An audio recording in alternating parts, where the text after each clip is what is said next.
Ya, selamat pagi. Kami ucapkan untuk rekan-rekan yang sudah hadir di sesi RSM webinar pada pagi hari ini di tanggal 14 Maret, yang kita kali ini perwakilan dari tim Teknologi Risk Consulting, Bapak Ibu.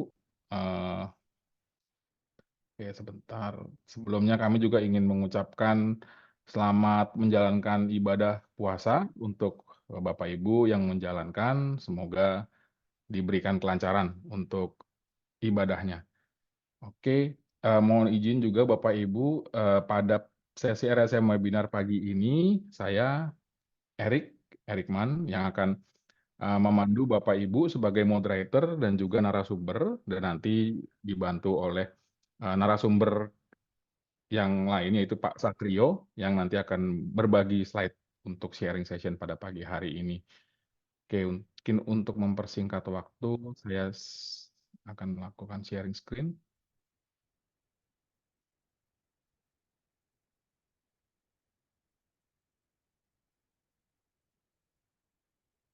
Eh, Apakah sudah terlihat, Pak Satrio? Sudah, Pak Erik. Sudah ya? Oke, terima kasih. Ya, Iya, oke Bapak Ibu, sebentar. Pada pagi hari ini kita akan memberikan sharing terkait dengan cyber security, data privacy, and human rights navigating the digital landscape. Jadi mungkin kita berdua akan men-sharingkan apa yang kira-kira bisa kita bagikan Bapak Ibu, kita riset, kita ambil capture dari tren yang terkini terkait cyber security, data privacy. Mungkin kalau secara lokal Indonesia konteksnya itu pelindungan data pribadi. Nah, nanti mungkin akan kita share sekilas Bapak Ibu mengenai landscape dan juga challenges dan how we deal untuk bisa cope dengan risiko-risiko tersebut, khususnya untuk bisa membantu memproteksi nggak hanya dirinya Bapak Ibu gitu ya, tapi juga mungkin organisasi tempat Bapak Ibu bekerja.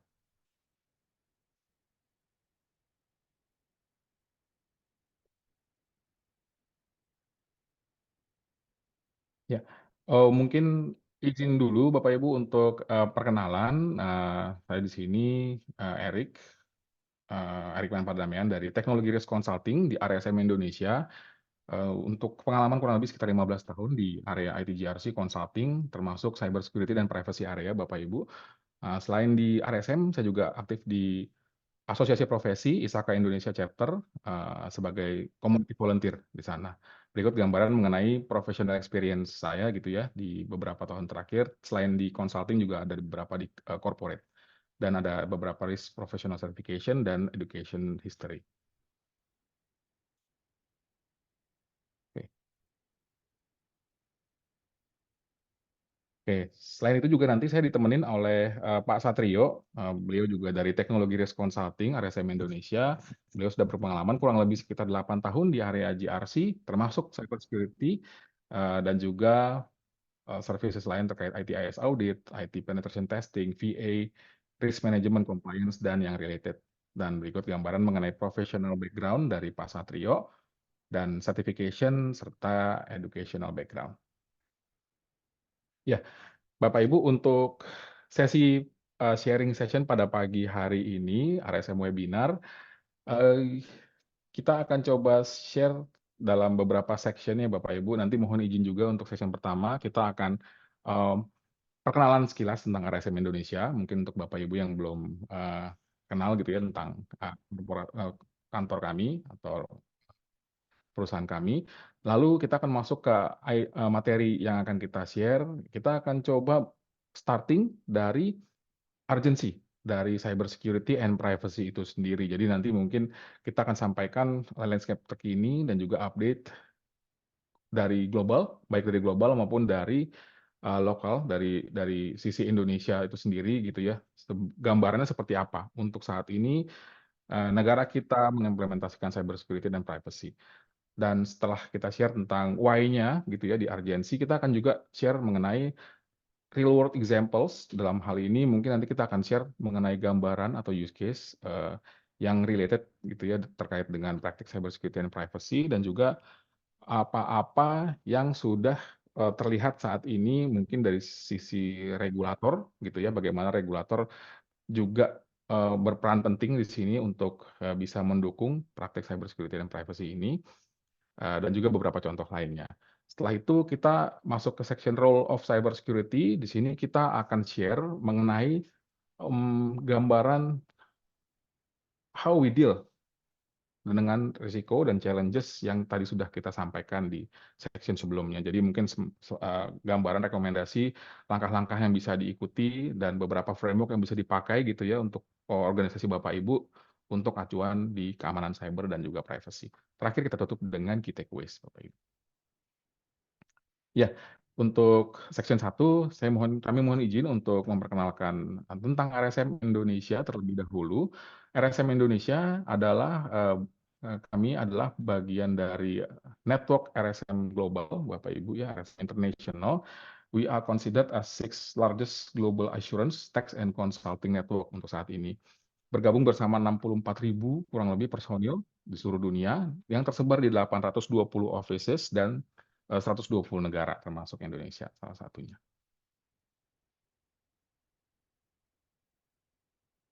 Ya, di Indonesia sendiri RSM Indonesia atau mungkin sebelumnya kita lebih mengenal dengan RSM Amir Abadi Yusuf atau RSM AAJ sudah kurang lebih sekitar 35 tahun Bapak Ibu establish di Indonesia untuk fokus di area assurance atau audit, laporan keuangan, tax, perpajakan dan juga consulting.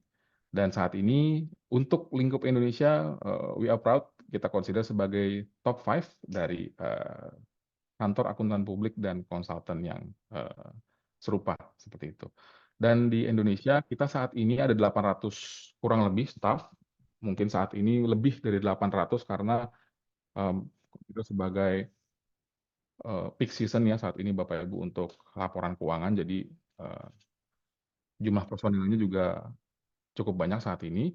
Untuk partnersnya kurang lebih sekitar 40 partners dan tersebar di 2 kantor, di Jakarta dan di Surabaya. Dan di sebelah kanan bawah ini Bapak Ibu beberapa sertifikat yang kita miliki di kantor kami, dari Great Place to Work Certified, lalu ada juga Women's Empowerment Principles, dan yang paling kanan ini adalah BSI atau sertifikasi ISO 27001. Jadi kantor kami pun sudah applied untuk ISO 27001 untuk melindungi atau melakukan praktik baik sesuai dengan requirement dari ISO 27001. Ya, mungkin secara garis besar tadi gambaran servicesnya Bapak Ibu ya, lebih ke audit, accounting, laporan keuangan, tax dan juga consulting. Nah, di sini lebih ke detailnya. Ada juga untuk audit laporan keuangan, financial information review, general audit. Lalu juga ada services terkait tax dan the rest consultancy end-to-end processes dari mulai business and corporate services, corporate finance, GRC, termasuk IT GRC di dalamnya, security dan juga teknologi risk, dan juga ada services terkait dengan teknologi consulting yang di sebelah kanan bawah, terkait data analytic, enterprise technology, dan juga teknologi infrastructure. Nah, oke Bapak Ibu, di sini sebelum kita memulai masuk ke section yang utamanya ya Bapak Ibu ya, kalau nggak keberatan mohon izin kita melakukan survei sederhana Bapak Ibu. Jadi di sini pertanyaannya adalah yang di dotted nomor 1, mohon boleh disampaikan pandangan Bapak Ibu mengenai praktik dan implementasi cybersecurity dan privacy di Indonesia. Praktik dan implementasi cybersecurity dan privacy di Indonesia. Nanti boleh dijawantahin dalam bentuk skor 1 sampai dengan 10. 10-nya itu mengindikasikan tingkat implementasi yang optimal atau yang paling baik gitu ya. Dan 1 itu yang paling buruk gitulah ya kurang lebih. Dan untuk angkanya mungkin kita bikin simpel aja, boleh Bapak Ibu untuk di-put di chat box. Kita mau capture sedikit untuk kondisi saat ini dari forum terbatas inilah ya, kira-kira seperti apa. Nanti kita akan coba compare dengan hasil pengukuran yang dilakukan oleh lembaga yang sudah ini ya, yang memang melakukan hal tersebut gitu secara periodik. Oke, 4, 4, 4. Pak Rizky Saputra 3, Pak Sigit Setio 5, Lukman Ritonga 3, oke, Pak Gusti ada 4, 3. Oke, nanti sambil menunggu, tapi Pak Satrio, halo Pak Satrio. Ya, Pak Erik. Ya, di sini udah mulai masuk beberapa di atas puluhan, ranging average saya sebut di 4, kira-kira Pak, setuju Pak? Iya, agree sih. Ini range-nya di median 4 kayaknya ya. Tiga Ya, empat lima mungkin di median 4 average-nya. oke. Ya, sambil menunggu yang lainnya, Bapak Ibu, kita langsung masuk ke yang tadi saya janjikan di depan. Saya izin untuk stop share dulu, karena saya mau klik untuk link yang ada di layar.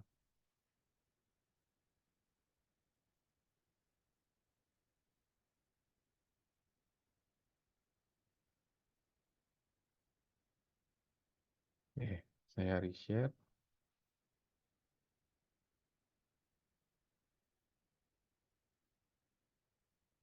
Ya, ini kita coba ya Bapak Ibu, apakah memang skor 3 atau garis miring atau 4 lah ya tadi ya, itu di-consider mungkin di bawah average kalau gitu ya Pak Satrio ya. Kalau misalkan kita compare 1 sampai 10, berarti kalau skornya 4 itu almost average gitu, almost rata-rata. Nah, di sini saya masuk ke link dari NCSI. Ini adalah organisasi yang mengukur Cyber Security Index seluruh negara, tiap nasional di seluruh dunia gitu Bapak Ibu. Di sini yang terrecord mungkin kalau total negara ada 190, tapi di sini yang terrecord ada 170 something negara dan diukur setiap tahun gitu. Jadi updated yang sekarang ini adalah yang tahun lalu ya, 2023 gitu. Nah, di sini kita lihat negara kita masukkah di ini top paling tinggi secara cyber security index. Nanti ada parameter saya jelasin sekilas ya di belakang. Polandia nomor 1. Dia cyber security index yang 90 something poin. Diikutin Australian, lalu ada Estonian di situ ya, Ukraine termasuk salah satunya, dan seterusnya. Beberapa negara besar juga, United Kingdom di sana ada, China, Argentina.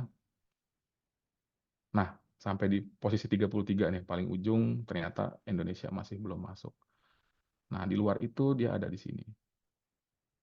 Nanti Bapak Ibu bisa buka, mungkin di sini kita coba urutkan, Indonesia ada di peringkat 49. Berarti hampir mereflek ya, Pak Satrio ya, kira-kira ya. Nah, ternyata negara kita nggak buruk-buruk amat gitu, Bapak Ibu. Kalau tadi dari survei sekilas gitu ya, di skor 4, in average gitu ya. Nah, di NCSI, dia dikonsider di posisi 49 dari 178 negara, kalau tidak salah. Berarti bisa dibilang itu kurang lebih di top 50 ya, top 50 negara dengan peringkat National Cyber Security Index terbaik. Nah, ini detailnya Bapak Ibu untuk posisi Indonesia, dan di sini 49 secara Global Security Index di 24. Nah, inilah yang diukur ketika kita bicara, oh kenapa Indonesia dikasih skor 49. Ini elemen-elemennya, dan lumayan bangga juga karena ada 3 elemen di sini yang cukup tinggi, yaitu protection of essential services, yaitu infrastruktur yang sudah disiapkan oleh negara ya, termasuk dalam hal ini policy and procedure, itu juga diukur untuk bisa menghitung ini, mengconsider ini, indeks ini. Lalu juga e-identification and trust services, not really bad, di atas 80 skornya. Dan ini juga mentok 100 terkait dengan protection of personal data. Nah, di sini kalau nanti Bapak Ibu ada kesempatan bisa lihat detailnya ya di bawah. Ini kayak semacam hasil audit, jadi ada evidence-nya juga di scroll paling bawah. Gini, tadi jelasin satu-satu kenapa dikasih skor sekian, kenapa dikasih skor sekian, ada basisnya. Dan yang menarik di sini, rating kita traction-nya sangat baik kalau menurut saya ya. Sebelum pandemi itu kita ada di atas 100 secara rating. Setelah pandemi luar biasa langsung naik hampir di 70 mungkin ya. Lalu terus konsisten dan di 2023 kemarin Q1 itu naik ke posisi 50 sampai dengan saat ini di 49. Jadi kesimpulannya kalau menurut kami kondisi kita di Indonesia secara country yang diukur oleh NCSI tentunya di sini itu nggak buruk-buruk amat. Eee, kita bisa lihat mungkin setelah pandemi lah itu semakin nyata bahwa, apa yang kami juga saksikan ya sebagai konsultan IT di sini, bagaimana kondisi di klien, terkait awareness di tempat mereka seperti apa, bagaimana dari tantangan regulatornya yang dalam hal ini mungkin ada beberapa ya yang, terkait fokus ada kementerian juga, ada OJK, ada Bank Indonesia, ada LPS juga termasuk salah satu di dalamnya, dan beberapa lembaga lainnya yang memang udah sangat, memberikan, perhatian yang sangat tinggi gitu ya terkait dengan praktik keamanan cyber dan privacy di Indonesia. Nah, oke, saya izin stop share, nanti boleh Pak Satrio di-share link-nya tadi tuh, siapa tahu ada teman-teman yang mau akses ya. Jadi kalau kita kembali lagi ke slide Bapak Ibu, ternyata kita sedikit miss ya, ternyata skornya cukup baik gitu untuk, Indonesia itu sendiri. Saya izin share screen kembali.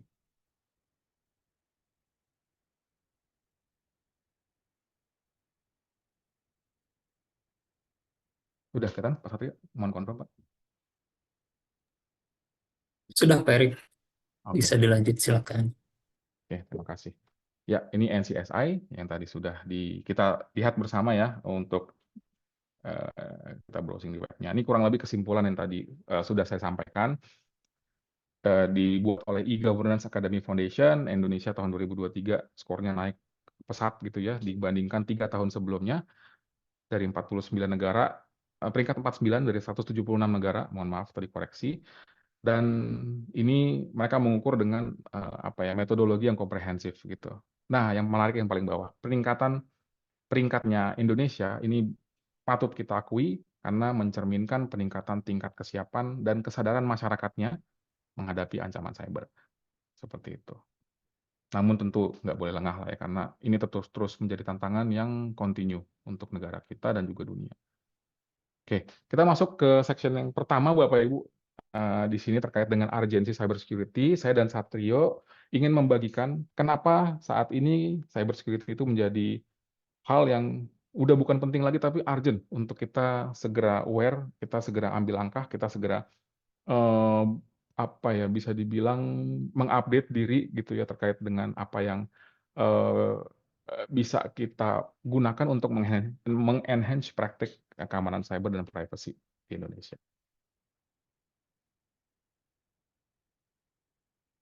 Ya, di sini, kenapa menjadi penting?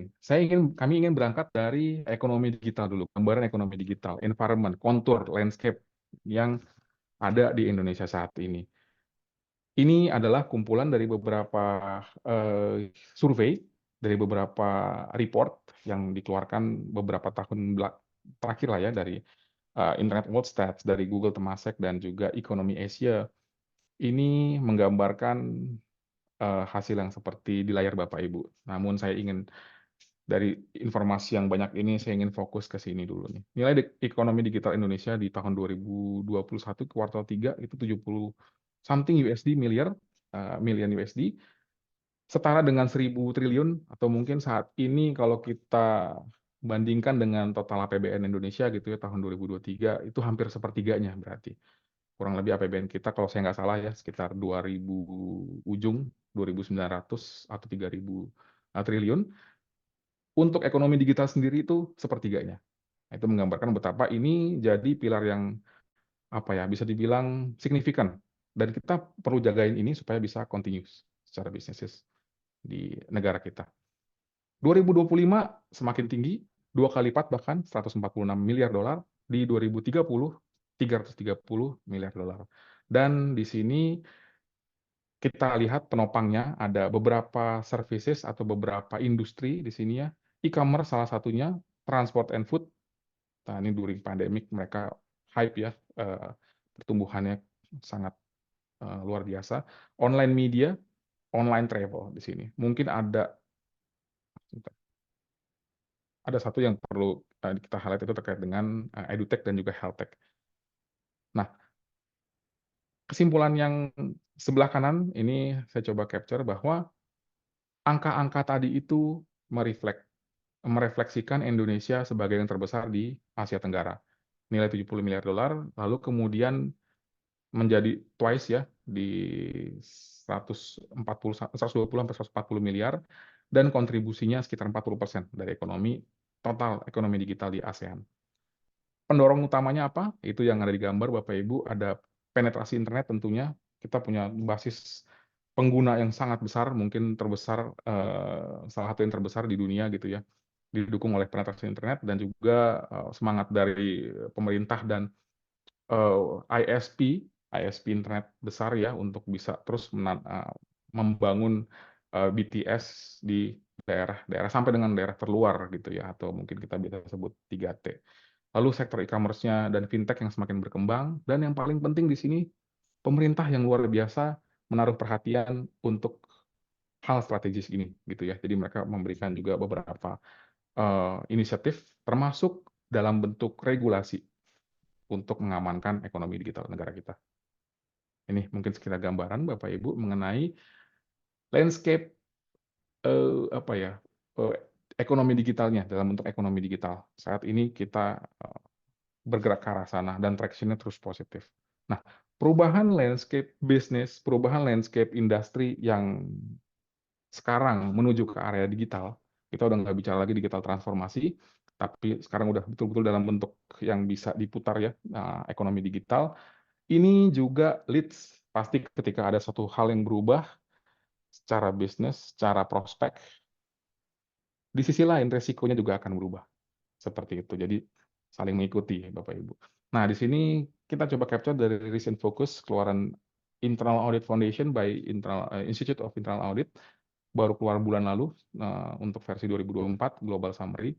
Kurang lebih di sini mengcapture masukan dari para member IIA, termasuk stakeholder di bidang audit di IIA gitu ya, global, untuk memberikan gambaran what is your top 5 risk of your organization currently faces.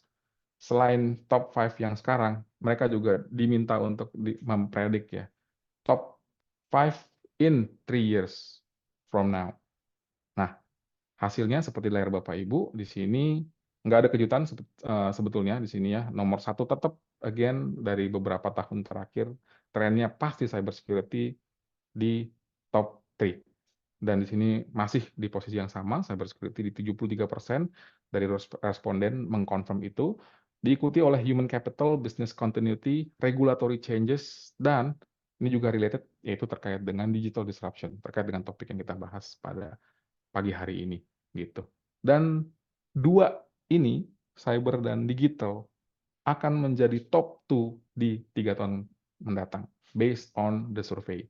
Jadi ini mungkin memberikan gambaran di global, concern mereka, concern para CAE, concern para div head, dev head audit itu seperti ini, gitu ya, terkait dengan risiko yang ada di organisasi mereka.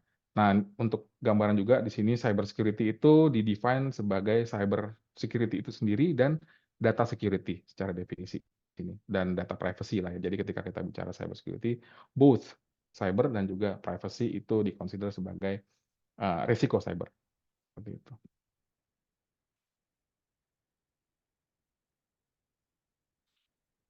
Oke, next slide. Ya, bicara tentang resiko tadi ya, resiko cyber, ini mungkin Bapak Ibu udah sering lihat lah ya di beberapa presentasi terkait cyber. Saya mungkin akan quick aja untuk bagian ini, tapi kira-kira gambarannya seperti ini kita coba capture cyber attack yang populer saat ini in global, Bapak Ibu ya, dari beberapa sumber.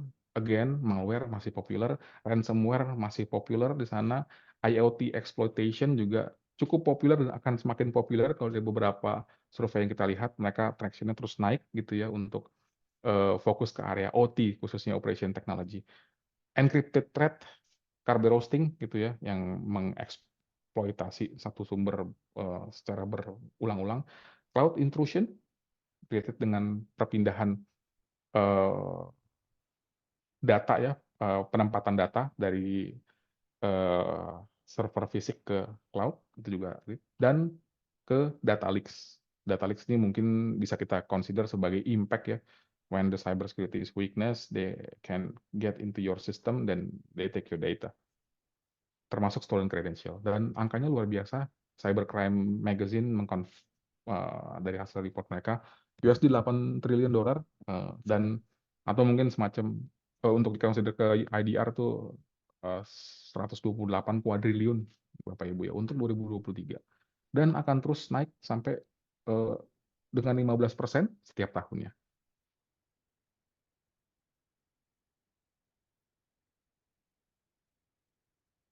Ya.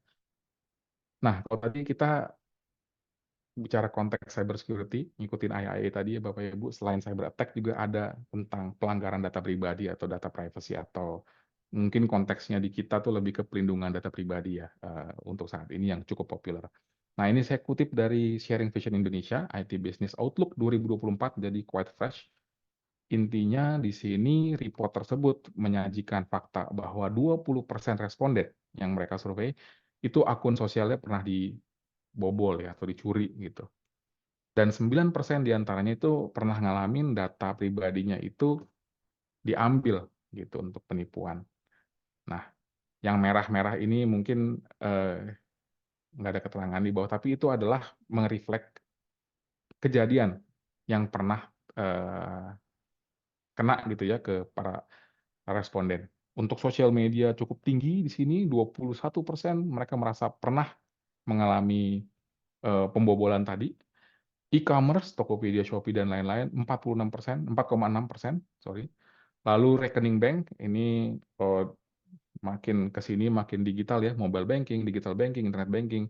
Mereka pun nggak luput ya, walaupun dijagain sedemikian rupa, tapi ada 4,1 yang mengkonfirm, saya pernah kena. E-money, GoPay, OVO, Link Aja, dan lain-lain, 4,7%.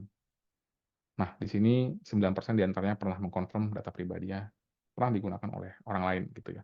Nah, jadi mungkin ini menggambarkan cyber attack tadi terjadi ke semua orang gitu ya, hampir semua orang, dan mungkin ke Bapak Ibu juga pernah, ke saya juga mungkin pernah gitu ya, mencoba masuk lewat beberapa upaya dan terreflect.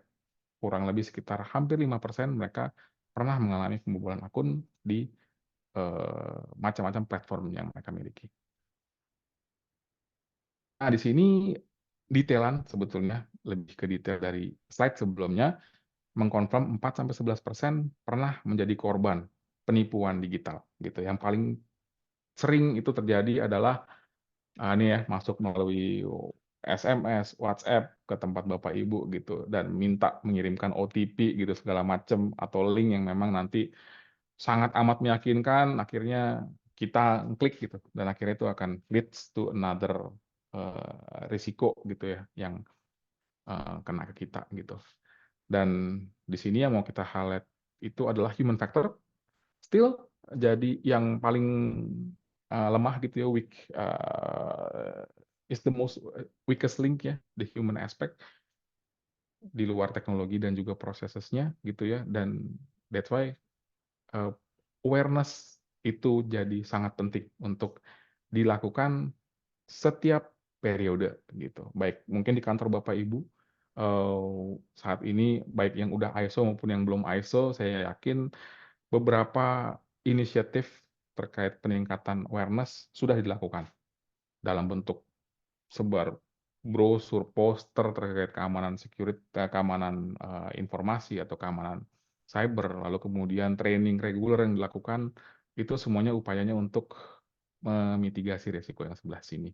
Seperti itu. Nah, kabar baik berikutnya lagi, ini mungkin menyambung si ekonomi digital tadi ya, resiko-resiko yang tadi kita bahas, cyber attack tadi, privacy risk yang tadi kita bahas, ini ternyata sudah masuk ke wacana pemerintah yang udah disusun jangka panjang. Ini kami capture dari buku putih atau white book-nya Strategi Nasional Pengembangan Ekonomi Digital 2030.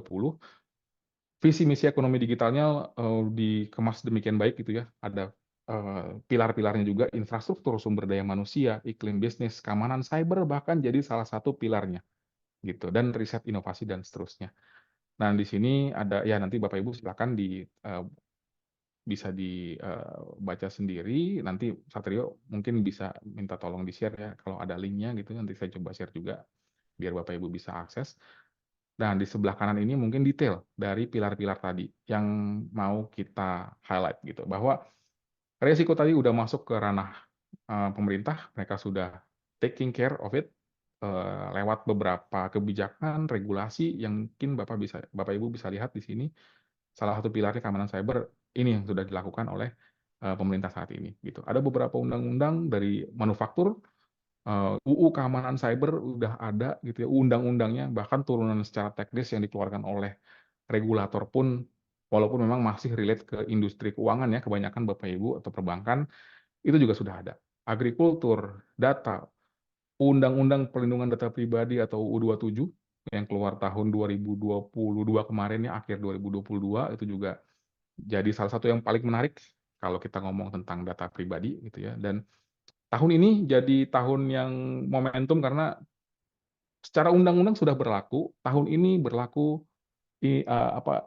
fine-nya atau dendanya seperti itu. Undang-undangnya sudah berlaku sejak diundangkan, ketentuannya juga sudah berlaku, tapi fines-nya atau dendanya itu berlaku di Oktober ini, Oktober 2024 ini.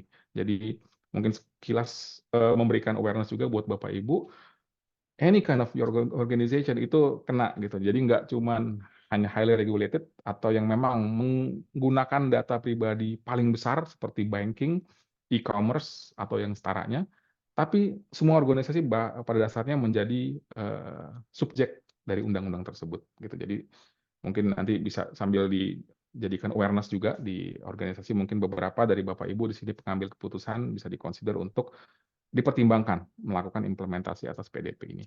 Lalu juga ada keamanan cyber, bahkan spesifik di pelaporan insiden, saya sama Satrio juga udah beberapa kali buka-buka regulasi, aturannya udah semakin rigid, bahkan sampai ke jumlah SLA pelaporan insidennya sudah di-mention di sana, khususnya untuk highly regulated industry, dan lain-lain seperti itu. Ini mungkin sekedar gambaran, nanti saya share untuk linknya, Bapak Ibu bisa akses untuk jadikan reference.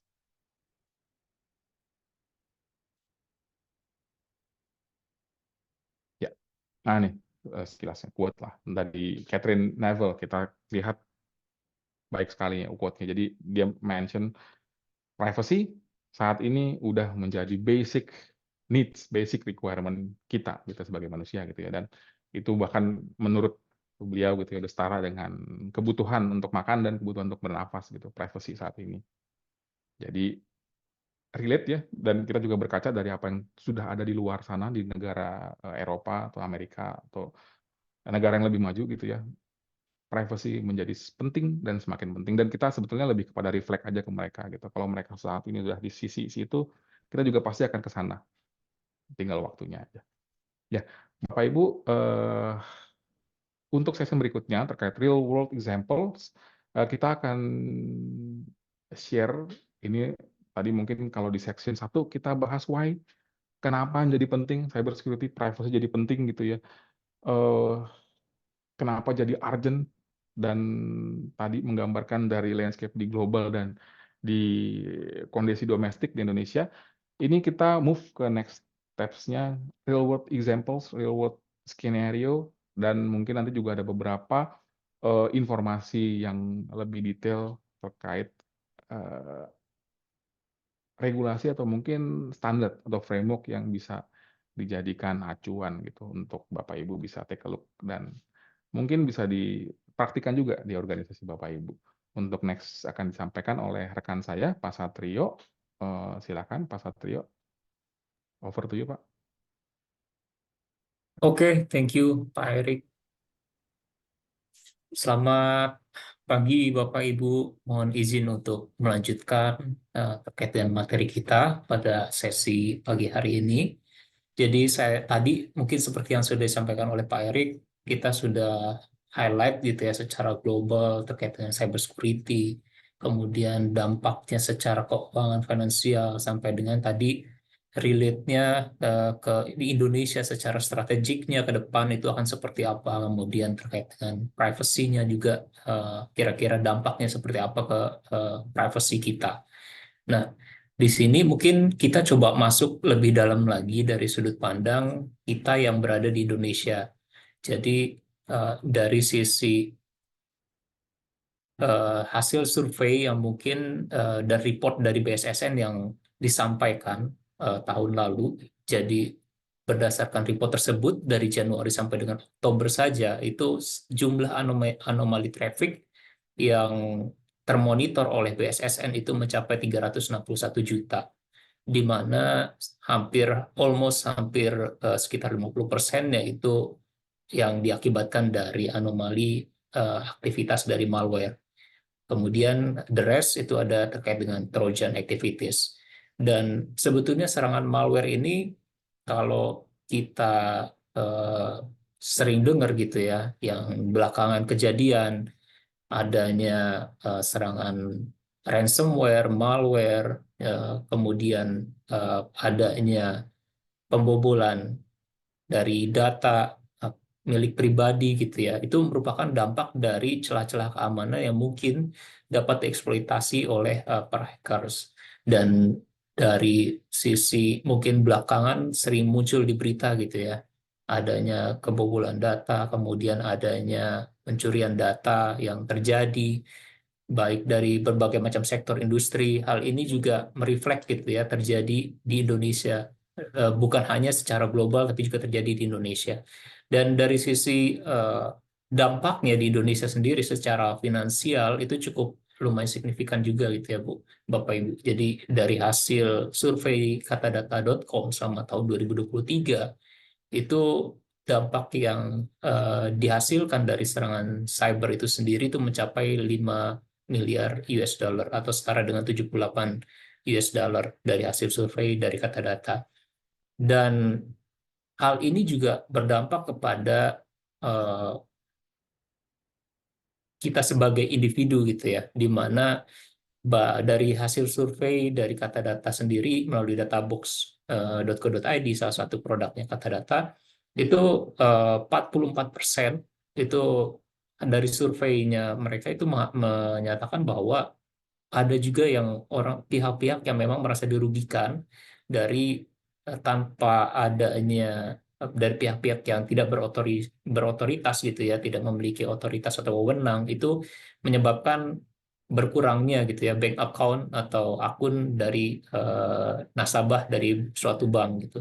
Dan selain itu juga dari sisi penggunaan e-wallet itu juga dari hasil survei mereka sekitar 32% ada juga yang terdampak sampai dengan ke arah kerugian finansial berkurangnya e-wallet mereka.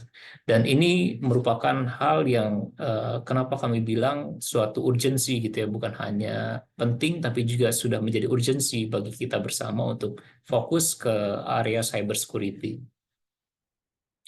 Dan sebagai respon dari pemerintah sendiri, sebetulnya pemerintah sudah mengeluarkan beberapa regulasi, di mana diantaranya mungkin terkait dengan spesifik keamanan siber, dari Perpresnya itu sudah ada Perpres nomor 47 terkait dengan strategi keamanan siber nasional dan keamanan krisis cyber.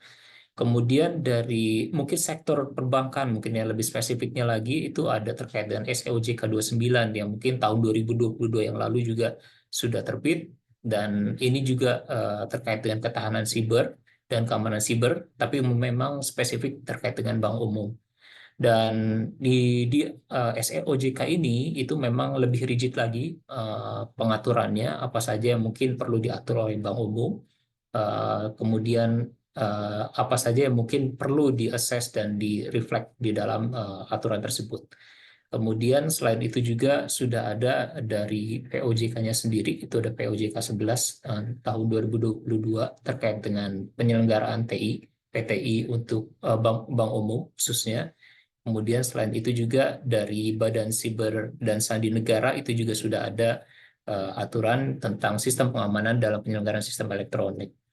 Nah, terkait dengan best practice sendiri atau framework yang mungkin bisa kita pakai, sebetulnya yang masih sangat relevan itu terkait dengan ISO 27001, di mana dari ISO 27001 sendiri itu sudah ada pengembangan ya Bapak Ibu di tahun 2022, dan memang mungkin lebih spesifik juga, ada beberapa poin yang memang lebih ke arah cyber security-nya.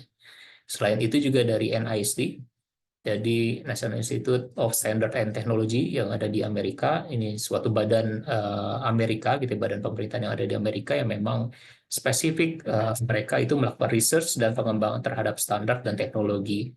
Nah, ini terkait dengan NIC sendiri, itu mereka punya framework yang mungkin bisa kita apply, dan nanti kita akan gali lebih dalam Bapak Ibu di next slide-nya, kira-kira implementasinya seperti apa dan pengelolaannya seperti apa. Mereka memiliki cyber security framework sendiri. Dan sebagai landasan gitu ya, sebetulnya dari khususnya, mohon maaf, mungkin ini spesifik lebih kita highlight ke arah yang banking dan financial institution, karena kami melihat memang banking dan financial institution ini lebih highly regulated gitu ya Bapak Ibu. Jadi mohon maaf mungkin, tapi dari sini juga mungkin Bapak Ibu nanti bisa mengembangkan lagi gitu ya, dari apa yang kita paparkan sekarang, kira-kira apa yang mungkin bisa diambil dari sisi regulasi-regulasi yang sudah ada, sehingga nanti bisa diterapkan juga mungkin di tempat Bapak Ibu. Di mana dari sisi PTI-nya sendiri, itu ada PTI POJK 11 tahun 2022 tadi, itu ada beberapa poin yang memang kita highlight gitu yang penting, yang mungkin bisa diimplementasikan juga, dan saat ini juga sudah ada panduannya, turunan panduannya gitu Bapak Ibu. Jadi ketika Bapak Ibu akan mengimplementasikan, itu sudah ada panduan yang mungkin nanti lebih jelas bisa Bapak Ibu pelajari. Yang pertama itu terkait dengan Digital Maturity for Banking, DMAB gitu ya. Nah, ini sudah ada juga panduannya. Mungkin nanti Bapak Ibu bisa coba cek juga gitu ya panduannya, bisa kita gali lebih dalam lagi di sana implementasinya seperti apa. Kemudian ada juga terkait dengan sinergi penyediaan jasa TI. Jadi ini lebih mengatur terkait dengan penyediaan jasa TI untuk bank umum gitu ya. Dan di situ juga udah ada panduannya gitu ya, terkait dengan seperti apa implementasinya terkait dengan tata kelola TI-nya.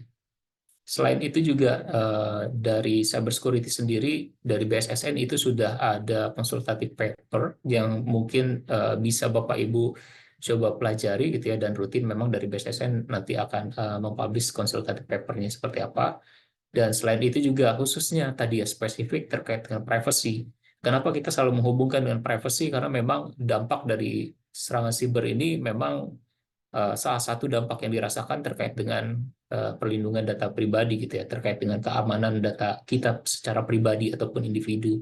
Dan ini memang pemerintah sudah menjawab dengan terbitnya POJK 6 2022 tentang pelindungan konsumen itu, dan khususnya di area perbankan gitu ya Bapak Ibu.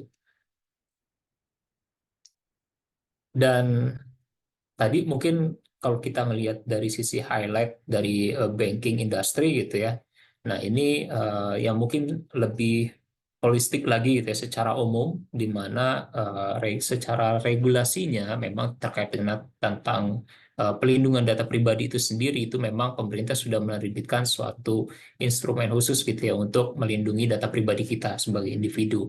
Dan di situ juga kita juga bersama-sama sebagai stakeholders itu di dalam industri bisa lebih fokus lagi terkait dengan implementasi dari cybersecurity dan perlindungan pribadinya, karena memang dari regulasinya sendiri itu selain dari kewajiban bagi kita sebagai stakeholders gitu ya di industri, di tempat Bapak Ibu masing-masing, mungkin itu juga dampaknya nanti dapat dirasakan terkait dengan data pribadinya gitu ya, ketika kita berhasil melindungi data pribadi konsumen kita atau mungkin supplier kita nanti atau third parties yang related dengan bisnis kita, itu sudah clear jelas diatur di dalam perlindungan data pribadi tersebut, dan sudah ada aturan-aturan apabila dan baik sanksi pidana maupun sanksi administratif gitu ya, mungkin apabila terjadi itu pelanggaran-pelanggarannya itu mungkin bisa berdampak kepada kita baik dari sisi pidana maupun administratif. dan dendanya juga cukup lumayan besar gitu ya, untuk satu satu case gitu bisa mencapai maksimal 4 sampai 6 miliar gitu dendanya. Dan ini mungkin nanti Bapak Ibu kita akan share untuk mungkin Bapak Ibu juga pelajari lebih dalam lagi terkait dengan undang-undang ini. Dan dari sisi framework, kami juga mungkin tadi sempat highlight juga untuk ISO 27001 ya, Bapak Ibu, ini sudah terbit untuk yang tahun 2022 yang terbarunya untuk standarnya, dan kami merasa ini memang standar yang masih relevan sekali dengan kondisi saat ini, di mana memang untuk di tahun 2022, terbitan tahun 2022 ini memang sudah ada yang lebih spesifik mengatur terkait dengan kriptografi, kemudian terkait dengan network, dan poin-poin yang memang lebih spesifik mengatur ke arah cyber security-nya juga. Jadi beberapa poin dari standar tersebut juga bisa diimplementasikan. Dan tadi dari NIST ada Cyber Security Framework, mungkin di versi 1.1 di tahun 2018 itu juga sudah ada aturannya gitu ya. Ada standar-standar yang mungkin bisa kita jadikan sebagai acuan, sebagai best practice kita dalam mengimplementasikan cyber security, dan terupdate di tahun 2022 itu di tahun 2023 itu cyber security framework juga sudah mengeluarkan framework yang terbaru. Dan nanti kita akan gali lebih dalam lagi terkait dengan framework tersebut, bagaimana implementasinya. Baik, silakan Pak Erik. Ya, oke, makasih Pak Satrio untuk sharing-nya tadi ya. Untuk yang NIST tadi berhenti di situ ya. Kita akan share mengenai update yang barunya gitu Bapak Ibu. Ini cyber security framework yang the most popular dari NIST. Banyak hal baru nanti akan disampaikan oleh Pak Satrio di slide berikutnya, dan jadi menarik karena ini betul-betul baru keluar mungkin sekitar 2 minggu atau 3 minggu yang lalu gitu. Jadi dan lagi lumayan rame lah di pembahasan di forum-forum gitu ya. Nah, tadi yang mungkin mau saya sampaikan dari slide-slide sebelumnya, yang mungkin 2 atau 3 slide sebelumnya disampaikan oleh Pak Satrio ini, bisa dibilang panduan dari ISO 20001, khususnya yang 2022 ya Bapak Ibu, karena ini yang baru juga, yang dikeluarkan tahun lalu itu, kontrol-kontrol yang ada di sana, walaupun mungkin nggak relate ke tempat Bapak Ibu belum, applied ISO misalkan, atau mungkin Bapak Ibu bukan dari industri yang, eee, highly regulated, termasuk perbankan salah satunya. Tapi dengan kita membaca mungkinnya dari standar tersebut gitu ya, Pak Satrio ya, dari ISO 20001, dari NIST, dari PTI mungkin tadi ya, Penyelenggaraan Teknologi Informasi yang dikeluarkan oleh OJK, itu kita bisa mendapatkan beberapa insight untuk bisa mungkin mulai bisa diimplementasikan di tempat Bapak Ibu, khususnya terkait dengan praktik keamanan cyber-nya gitu. Ada beberapa kontrol yang mungkin beberapa agak ngawang-ngawang, tapi beberapa di antaranya yang secara teknis lebih applicable itu ada di sana gitu. Jadi, membantu memberikan gambaran sebetulnya kalau misalkan kita melakukan kendali atas user, misalkan ya, user access atau user management itu bisa seperti apa gitu. Ada masukan dari Pak Dani di sini. Makasih Pak Dani update-nya tentang update NIST. Betul Pak, nanti kita akan sampaikan di slide berikutnya. Nah, ini mungkin tadi untuk contoh dari versi yang belum update-nya, tapi makasih Pak masukannya. Dan ini juga standar yang mungkin menyambung lagi, yang biasa kita pakai juga ya Pak Satrio ketika kita terjun ke klien, melakukan IT audit, melakukan cyber security services, ketika memang tidak ada framework atau standar khusus yang di-request oleh klien kita gitu ya. Biasanya kita come up dengan 2 inilah, khususnya untuk cyber security framework. Dan beberapa yang memang kita cuplik dari eh, regulasi dari OJK, dari Bank Indonesia yang mungkin relevan dengan bisnisnya klien. Seperti itu.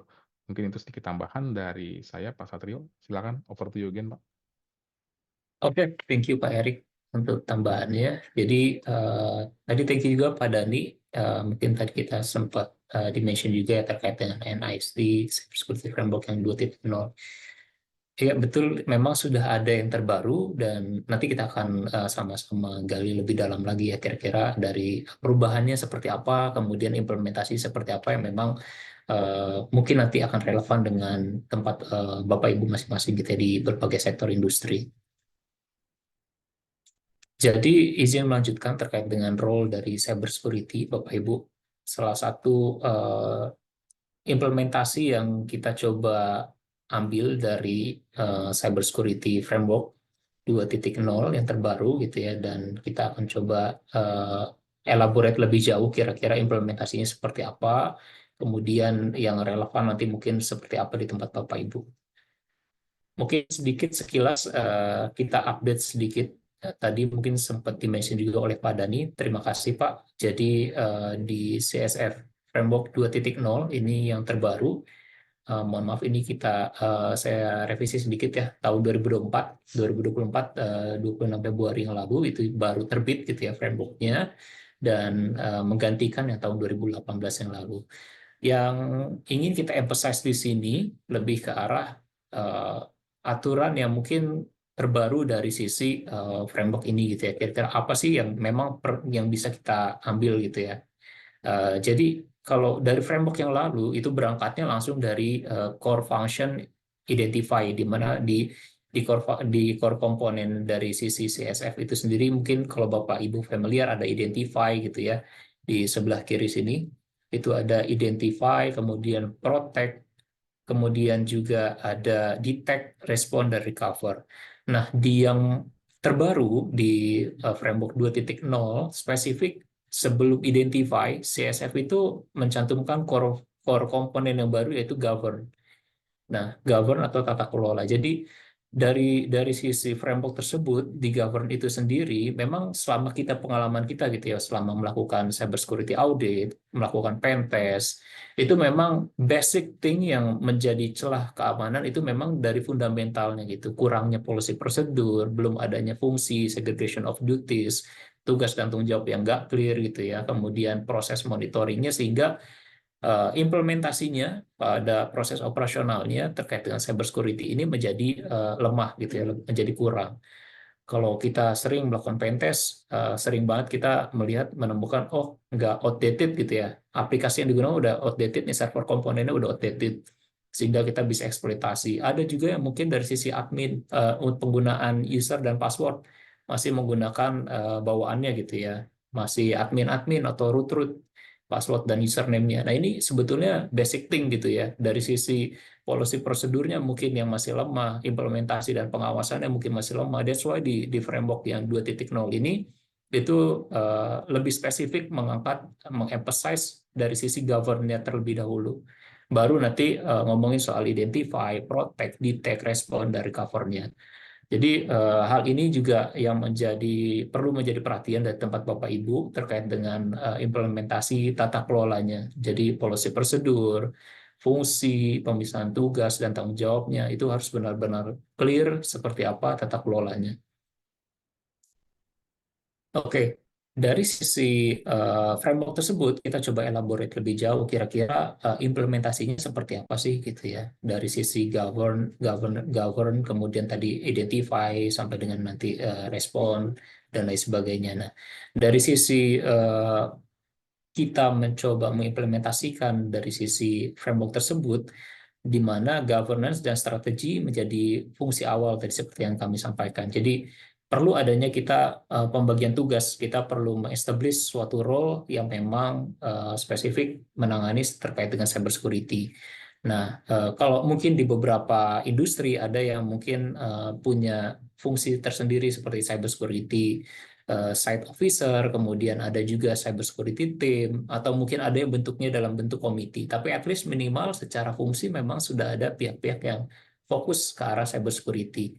Selain itu juga policy and procedure itu juga tentu pasti perlu dikembangkan secara terus-menerus. Selain itu juga dari sisi resilience, bagaimana dari sisi policy perlu juga dipertimbangkan untuk mengadakan tabletop exercise, kemudian mungkin phishing simulation, dan secara aturannya mungkin perlu ditetapkan rutin setiap tahun sekali gitu ya untuk mengadakan tabletop exercise. Kemudian selain itu juga dari sisi risk management strateginya, kita mungkin melihat biasanya dari sisi operational risk, mungkin kita bisa lebih conduct yang lebih high levelnya gitu, risk posture. Jadi kita bisa mengukur dari sisi resiko secara enterprise-wide dari sisi khususnya spesifiknya untuk cyber security. Sehingga kita bisa melihat secara holistik sebetulnya cyber security response posture dari suatu perusahaan yang kita bertanggung jawab di sana itu seperti apa.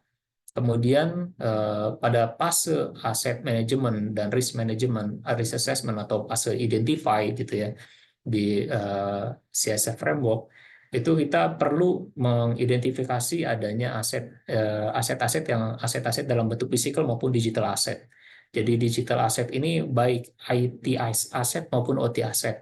Kalau IT aset mungkin kita sering-sering dengar gitu ya. Mungkin kalau di industri manufaktur ada OT aset, mungkin SCADA atau mungkin framework-framework lain atau aplikasi lain yang memang digunakan di industri manufaktur dan oil and gas. Dan ini perlu kita identifikasi kenapa? Karena kita perlu memetakan kira-kira di mana nih crown jewel-nya gitu ya, di mana nih harta karun yang mungkin bisa jadi perlu kita identifikasi dan perlu kita protect lebih jauh lagi sehingga bisnis dapat terus continue dan kita bisa memproteksi bisnis.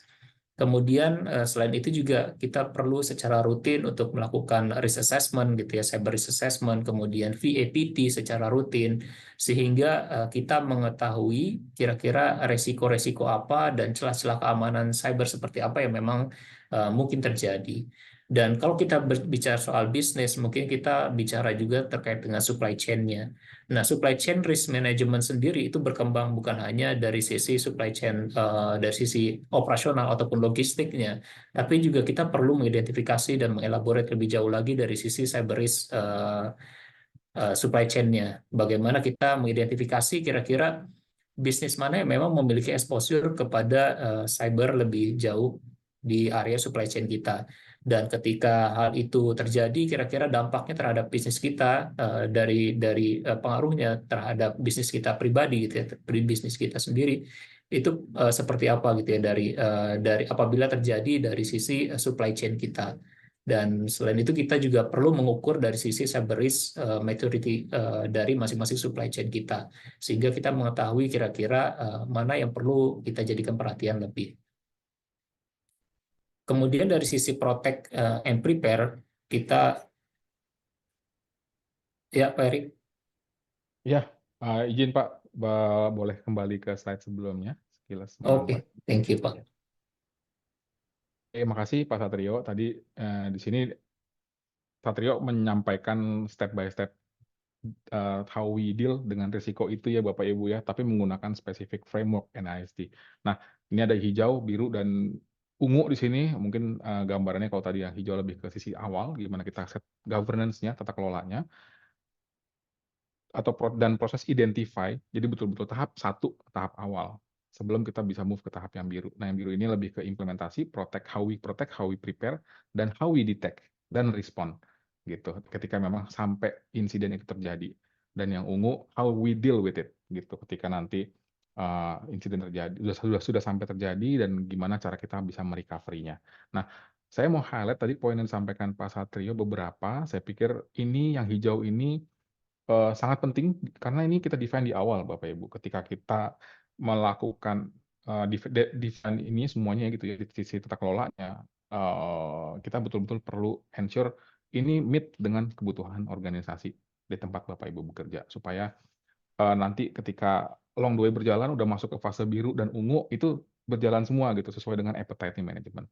Maka tadi mungkin beberapa ada istilah risk management, assessment, risk assessment yang continue gitu ya, itu supaya bisa berjalan dengan bisa berjalan dengan baik dah secara reguler. Makanya itu fase hijau ini menjadi fase yang cukup penting.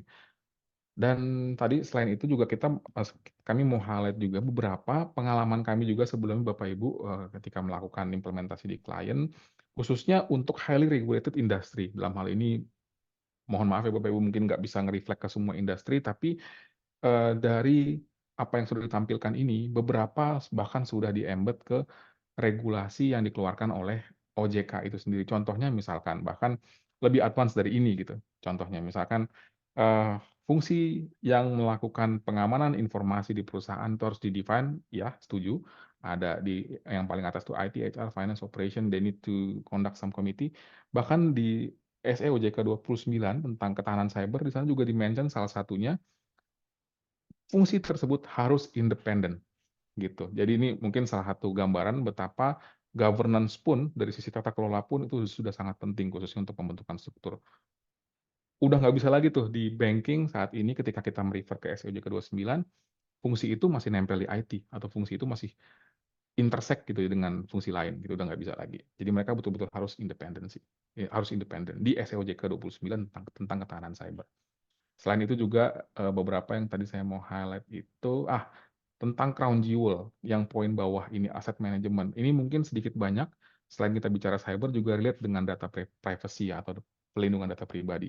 We never know what we are protect until we define it. Kita bicara cyber security, tapi kita betul-betul harus melangkah mundur dulu ya, untuk tahu apa yang sebetulnya harus kita lindungin si data itu. Data mana yang mesti kita lindungin, that's why kita mesti define. Jadi di asset identification, ketika kita melakukan identifikasi atas sistem dan aplikasi, dan apa sih data yang sebetulnya disimpan oleh si data atau si sistem dan si aplikasi itu, itulah yang menurut kami menjadi titik yang paling penting. Dan ketika nanti kita bicara tentang PDP sendiri ya, pelindungan data pribadi, ini jadi salah satu tahap paling awal untuk mengidentifikasi aset. Dalam hal ini adalah aset informasi. Dalam hal ini adalah data dan informasinya si organisasi atau perusahaan. Nah, terakhir tentang supply chain risk management ini juga tadi udah diulas dengan baik oleh Pak Satrio. Ini juga jadi salah satu isu yang hiking gitu ya, dia naik terus gitu terkait dengan supply chain. Jadi risikonya ketika kita organisasi sudah sangat kuat, tapi ketika di jaringan kita yang nggak kuat gitu ya, itu akan jadi pintu masuk dari serangan cyber attack seperti itu. Dan secara postur risiko juga tercapture sebagai salah satu yang paling penting. Tadi mungkin refer ke salah satunya dari IIA itu terkait supply chain itu dikonfirm sebagai salah satu yang paling berisiko saat ini. Seperti itu. Mungkin itu tambahan sedikit Pak Satrio, silakan Pak, over to you again. Oke, thank you Pak Erik tambahannya.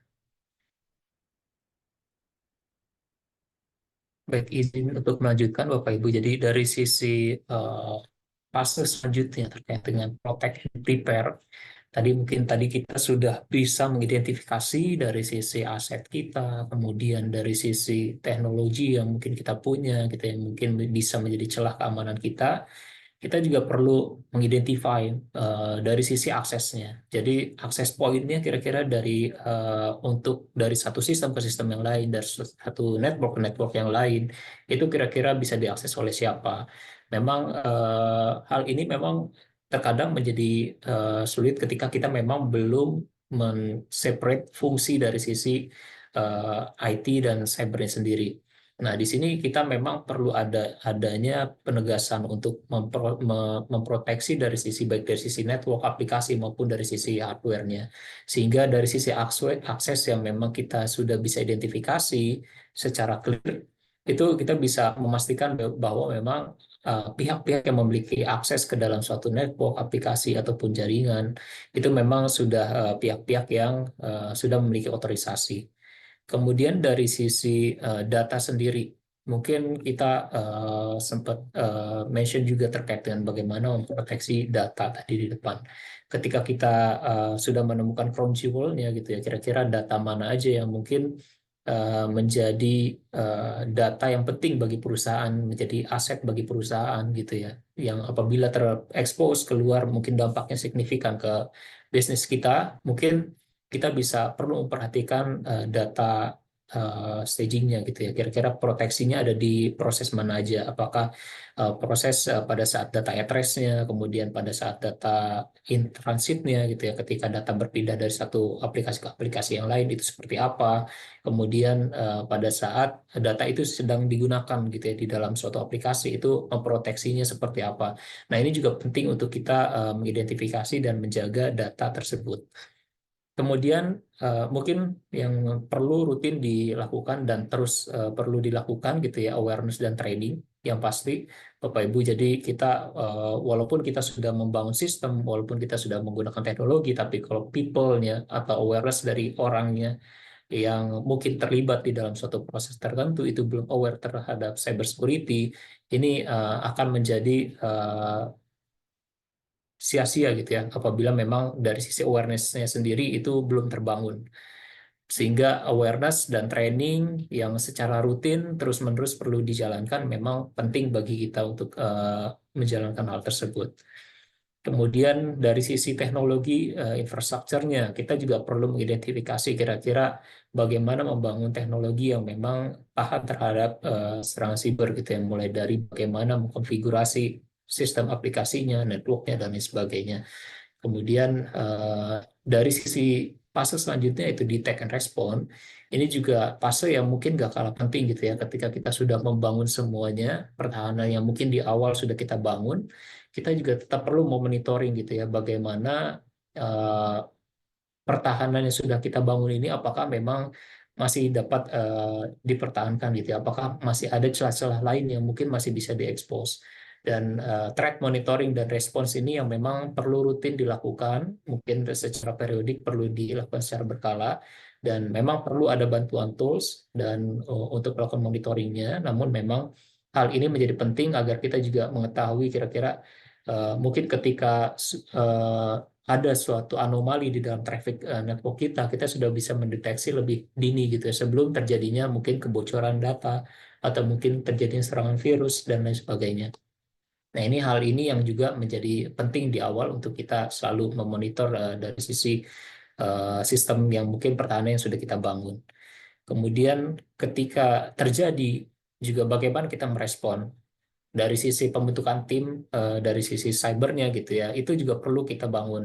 Ketika kita mendeteksi suatu anomali, kira-kira siapa pihak yang memang memiliki wewenang gitu ya untuk menjalankan suatu penanggulangan insiden risk terhadap serangan cyber. Nah, ini bagaimana responnya, kemudian komunikasi yang seperti apa, tools yang harus digunakan seperti apa, kemudian prosesnya bagaimana, ini juga perlu kita define dan perlu kita tetapkan, sehingga ketika terjadi serangan pun kita sudah siap untuk menanggulangi dari sisi serangan cybernya.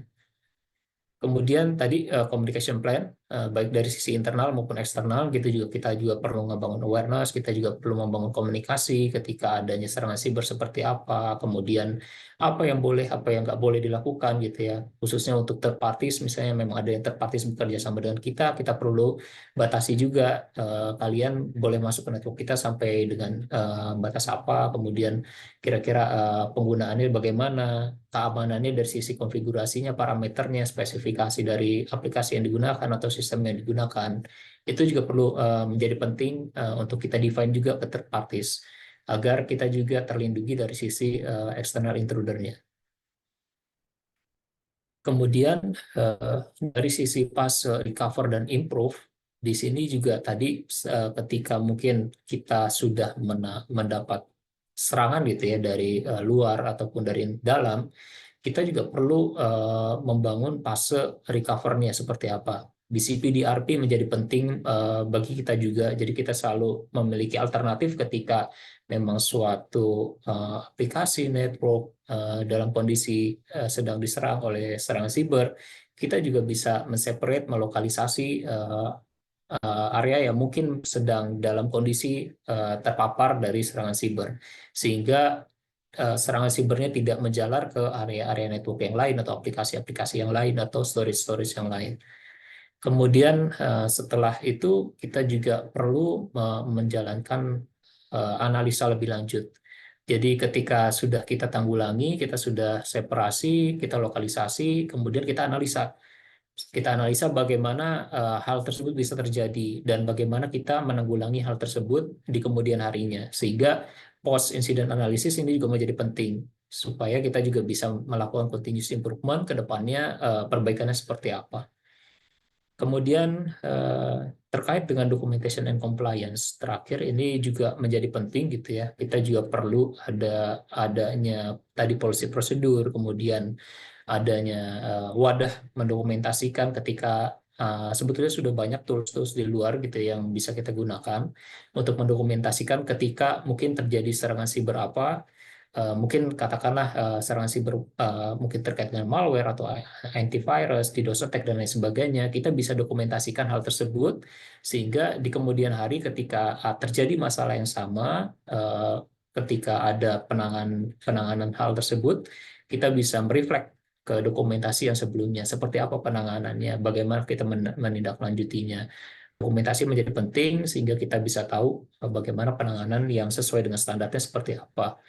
Dan kita juga tentu perlu secara terus-menerus gitu ya mengupdate dari sisi legal and regulatory compliance-nya. Kira-kira ada aturan-aturan terbaru apa, baik dari sisi mungkin dari sisi industri gitu ya, mungkin di banking ada dari OJK atau mungkin dari BI atau kemudian mungkin dari oil and gas gitu ya, atau mungkin dari sisi industri manufaktur, itu kira-kira ada update regulasi seperti apa sehingga kita juga bisa up to date terus dan kita bisa selalu comply dengan aturan-aturan yang berlaku. Oke, silakan Ferry. Ya, makasih Pak Satrio. Udah di-share ya. Saya cuma menambahin sedikit bahwa untuk yang menurut pengalaman kami nih Bapak Ibu dari membantu beberapa klien terkait dengan implementasi cyber ini, kami sering menemukan beberapa rekan-rekan atau dari klien itu mereka fokus khusus di ketika mereka mendevelop ya, develop cyber security program di tempat mereka. Dia are really fokus di aspek green yang hijau dan aspek blue yang biru gitu. Tapi terkadang lupa untuk cover aspek yang ungu gitu. Mereka fokus ngerapihin strukturnya, ngerapihin tata kelolanya, policy prosedurnya udah udah settle semua. Identifikasinya juga sudah settle, implementasinya juga sudah settle gitu ya, praktik-praktiknya, kontrol-kontrolnya sudah diterapkan. Tapi ketika sudah berjalan gitu, and incident happen, amit-amit lah ya Bapak Ibu, nggak kejadian di tempat Bapak Ibu, itu teman-teman ini lupa gitu, gimana praktis atau better practice untuk kita nge-recover gitu. Karena memang belum di-set sedemikian rupa. Tadi mungkin disampaikan oleh Satrio, gimana cara kita nge-set plan, gimana cara kita atau mungkin tim dari cyber security dan yang terkaitnya gitu ya di perusahaan lebih aware untuk melakukan recovery plans. If incident happen, kita nggak pernah tahu kapan terjadi, tapi ketika itu terjadi, kita tahu harus mengkontak siapa, kita harus melakukan apa yang mesti disiapkan sebelumnya, dan bagaimana kita bisa recover supaya bisnis bisa up kembali. Seperti itu sih mungkin ya gambaran tambahan sedikit Pak Satrio. Over to you again Pak, silakan. Ini Pak Satrio, mungkin kita bisa quick update ya, kurang lebih sekitar 5 menit lagi sampai ke Oke. sesi berikutnya untuk masuk ke Q&A. Gitu. Terima kasih Pak, silakan. Oke, thank you Pak Erik. Oke, kita mungkin bahas sedikit cepat aja ya Bapak Ibu. Jadi tadi ya untuk mengimplementasikan hal tersebut mungkin kita butuh beberapa tools gitu ya. Mungkin yang kita ingin sampaikan di sini sebetulnya dari masing-masing fase itu memang sudah banyak tools yang tersedia gitu Bapak Ibu. Jadi bisa membantu kita dalam proses mengimplementasikan kontrol-kontrol tersebut gitu ya. Mulai dari sisi pada saat fase governance dan strategi itu sudah ada GRC tools, kemudian cybersecurity posture tools, untuk kita membantu kita mengakses postur dari sisi risiko cybernya. Itu sudah ada tools yang mungkin bisa kita gunakan pada fase tersebut. Kemudian dari fase asset management and risk assessment gitu ya, itu juga sudah ada mungkin yang terbaru ada cybersecurity asset management platform yang memang ini spesifik mengidentifikasi aset, kemudian kira-kira resiko-resiko dari aset tersebut terhadap serangan siber seperti apa, bahkan mungkin dari sisi konfigurasinya seperti apa, itu sudah bisa kita gunakan tools yang seperti itu. Dan dari berbagai macam merek itu ada Bapak Ibu, jadi bisa coba di-explore lebih jauh lagi. Kemudian dari sisi protect and prepare sendiri, itu sudah ada tools yang berbagai macam tools itu ya Bapak Ibu. Salah satunya Zero Trust Security Tools, kemudian EPP, Endpoint Protection Platform, EDR, Endpoint Detection and Response. Nah ini salah satu tools yang pada fase Protect and Prepare juga bisa digunakan juga. Kemudian dari sisi Detect and Response, itu EDR juga salah satu tools yang banyak digunakan saat ini khususnya di banking. Kemudian Intrusion Detection System, itu juga salah satu tools yang juga bisa digunakan. Kemudian tools-tools lain yang memang sebetulnya bisa kita gunakan pada fase detect and response-nya. Kemudian dari fase recover and improve, itu ada beberapa tools juga yang bisa digunakan. DRAS, jadi Disaster Recovery as a Service, itu juga salah satu solusi yang bisa kita gunakan ketika terjadi serangan dan merecovery-nya seperti apa. Kemudian backup and restore solutions, itu juga banyak penyedia jasanya. Tapi salah satu fundamental things yang perlu kita lakukan secara rutin juga backup and restores dan beberapa tools lain. Kemudian dari sisi dokumentasi dan compliance juga ada policy management tools, JRC tools. Dan itu beberapa tools yang mungkin bisa digunakan oleh Bapak Ibu, dan silakan Bapak Ibu mungkin bisa explore lebih jauh lagi kira-kira mana yang memang sesuai dengan kebutuhan di tempat Bapak Ibu. Yang pasti tools sekali lagi hanya membantu kita untuk melakukan suatu pekerjaan. Kembali lagi dari sisi awareness, dari sisi people awareness-nya, kemudian dari sisi policy prosedurnya, tadi sesuai dengan CSF Fairbrok gitu ya, ke tata kelolanya memang benar-benar harus kita bangun dari awal, sehingga implementasinya itu dapat berjalan dengan baik. Oke, mungkin dari saya itu Pak Erik, Bapak Ibu, terima kasih banyak atas perhatiannya. Saya kembalikan ke Pak Erik. Thank you, Ya, Pak. terima kasih Pak Satrio. Boleh kita next ke slide berikutnya. Jadi tadi sudah kita sampaikan Bapak Ibu ya mengenai gambaran urgensinya terkait cybersecurity dan privacy saat ini, khususnya untuk konteks Indonesia, dan juga beberapa real case skenario dan how we deal ya tadi ya, dengan pendekatan menggunakan framework yang NIST yang kita pakai, karena ini yang baru, tapi tadi kita coba share based on yang sudah diupdate ya per 2 minggu atau 3 minggu yang lalu gitu dari NIST. Nah, untuk key takeaways mungkin dari sesi kita pagi siang hari ini, 3 poin yang mau kita coba rangkum Bapak Ibu. Pertama, terkait dengan ini cyber threat semua bergerak cepat gitu ya, dan penting untuk kita untuk melakukan identifikasi apa yang menjadi crown jewel. Dalam hal ini adalah yang penting buat perusahaan gitu. Informasi atau data penting bagi perusahaan yang kita betul-betul perlu jaga dengan baik. Nah, di sana juga disebutkan beberapa inisiatif yang bisa dilakukan dari periodic assessment, risk assessment, phishing simulation, cyber threat drill, dan VAPT atau vulnerability assessment dan penetration testing.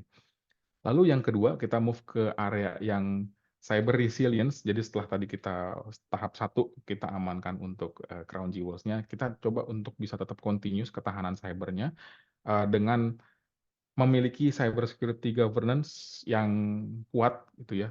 Dalam hal ini akan penting juga melakukan pemilihan framework atau standar yang tepat untuk perusahaan Bapak Ibu supaya bisa ketemu yang real gitu ya, yang cocok dengan apa yang menjadi kebutuhan dari perusahaan atau organisasi Bapak Ibu. Pakai NIST nggak masalah, ISO 20001 nggak masalah, atau panduan lain dari misalkan asosiasi lain seperti ISAKA itu juga nggak masalah. Yang penting itu inline dengan visi misi perusahaan dan juga apa ya, berterima gitu ya di sisi top manajemennya.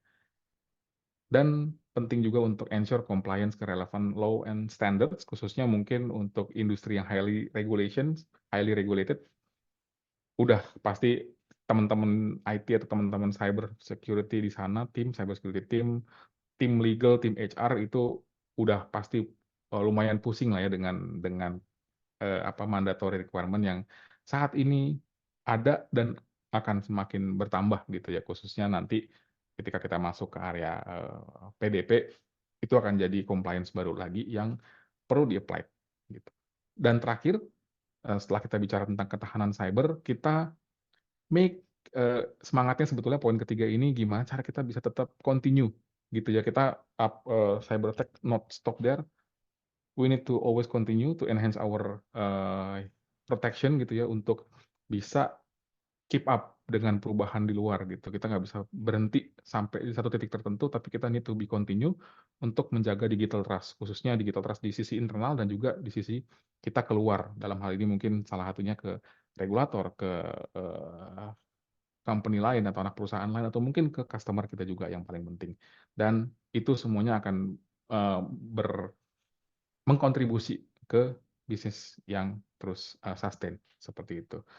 We need to prioritize cybersecurity to protect against threat, to ensure compliance again disebutkan lagi, dan build trust untuk bisa keep dengan dan menjadi kompetitif advantage di organisasi kami, di organisasinya Bapak Ibu. Mungkin itu dari kami Bapak Ibu, semoga bisa memberikan insight ya, sedikit banyak ke rekan-rekan yang sudah hadir di forum ini. Kita open ke Q&A kali ya, Pak Satrio ya? Ya, boleh Pak.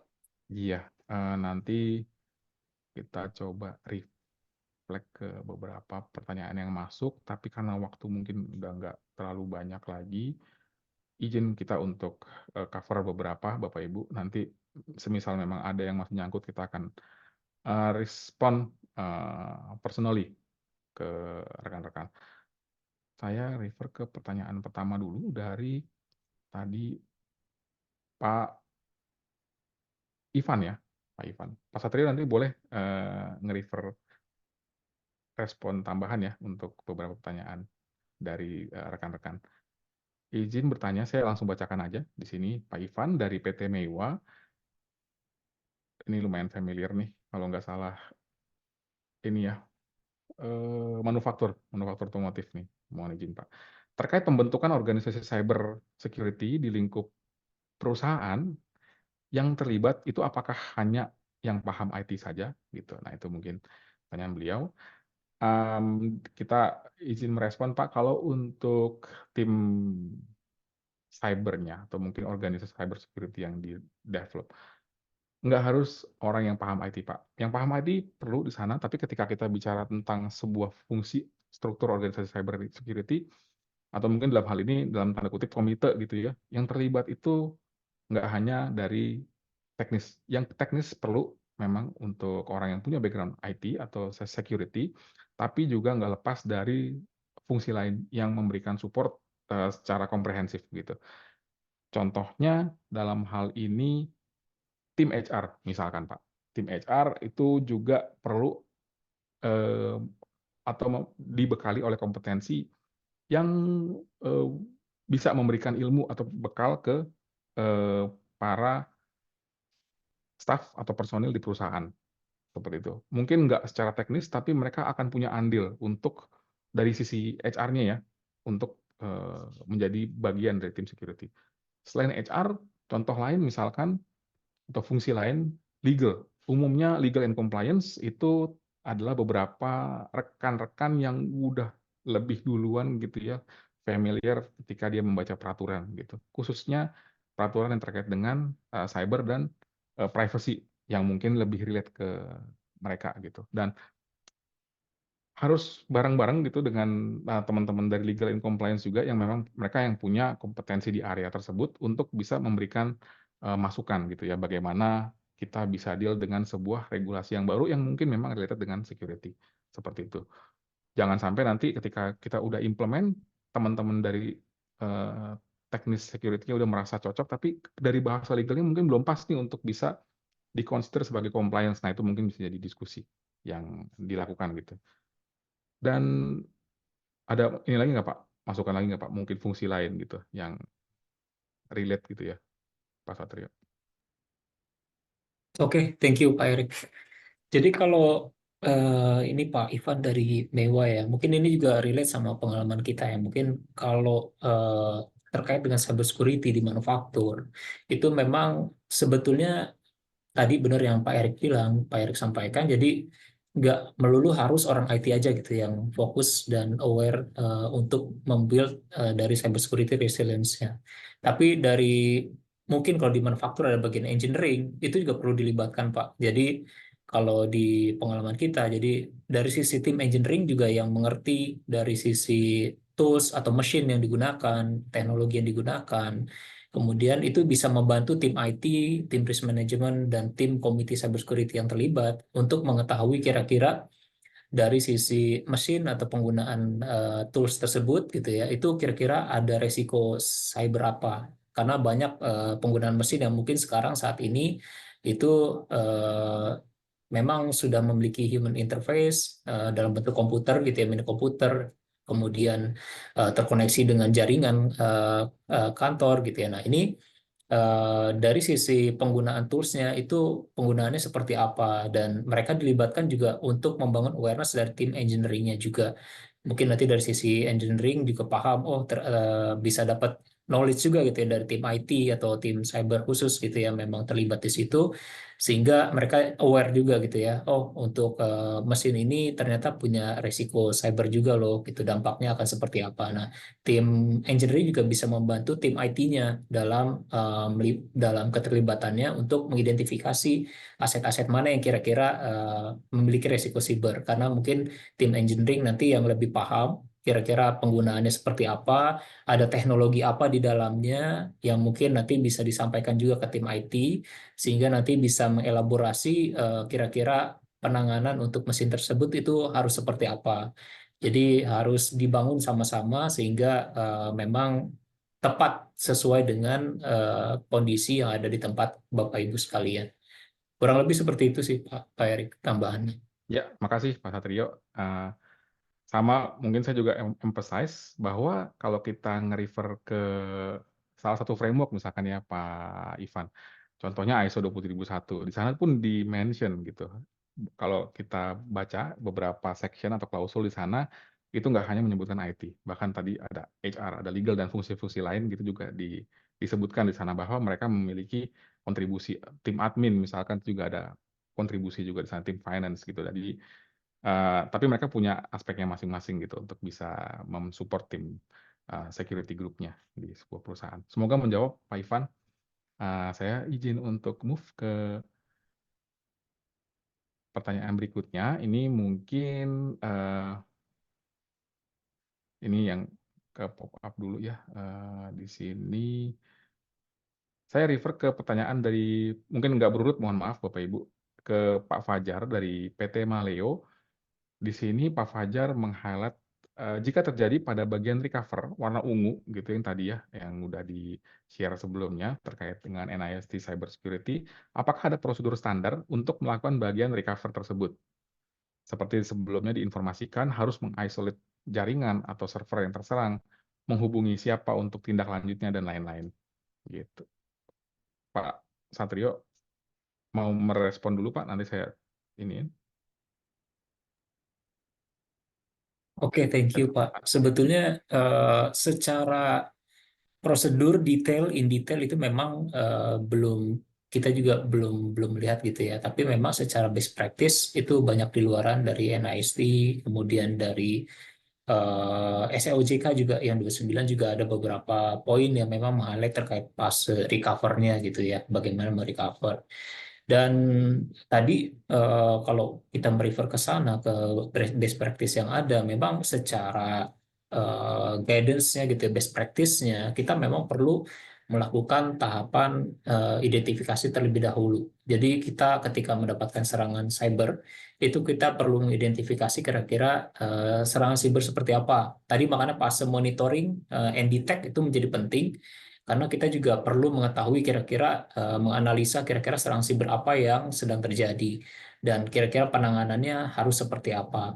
Dan tadi response timnya juga perlu dibentuk. Jadi ketika pertama kali mungkin datangnya mungkin dari sisi user gitu ya, pengguna software atau sistem aplikasi atau endpoint tertentu gitu ya, atau mungkin bahkan dari eksternal, itu kita bisa tahu kira-kira harus menghubungi siapa.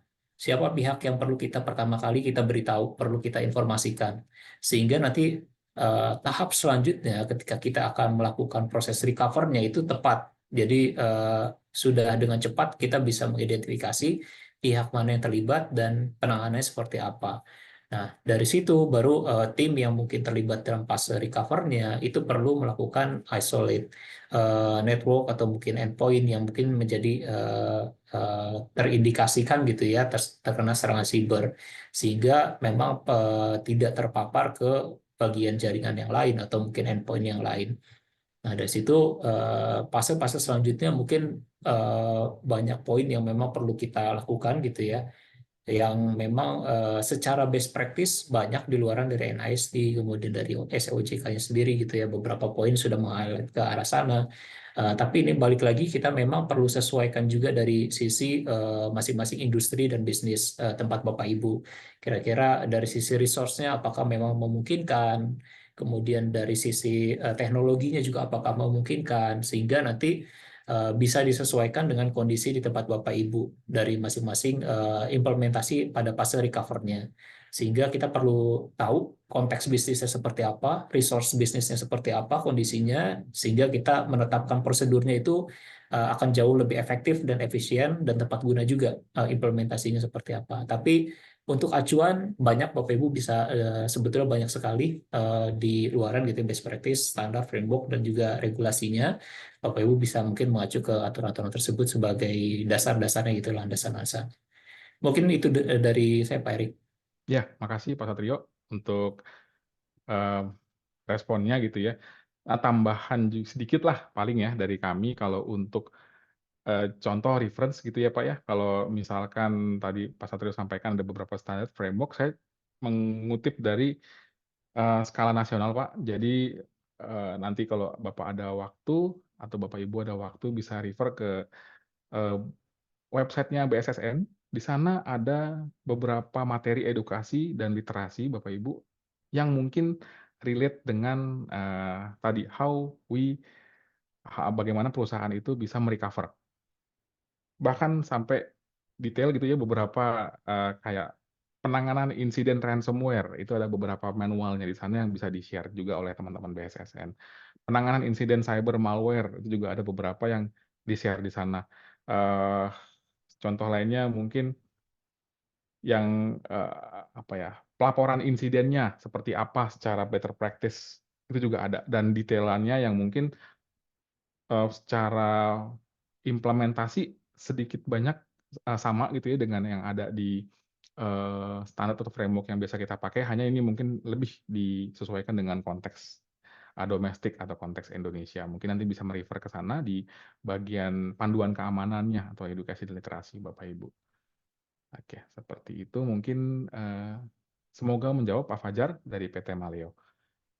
Mungkin izin Bapak Ibu karena di sini udah lewat 5 menit dari waktu, mohon maaf.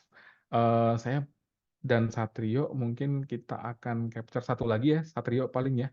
Kita coba tampung dulu untuk yang lain, nanti kita akan refer in personal gitu ke Bapak Ibu atau mungkin nanti akan disampaikan oleh tim business development kami. Oke, untuk saya coba put di sebentar ya, Mas. Oke, yang terakhir deh dari Pak Gregorius ya. Selamat siang, saya Gregorius dari Bank DBS. Mohon di-share bagaimana pelaksanaan pelindungan data pribadi yang telah dijalankan di market ya, di environment saat ini. Mengingat belum adanya peraturan pelaksanaan dari UU 27. Betul, Pak Gregorius. Contohnya perekaman proses data pribadi, DPO, dan data protection impact analysis.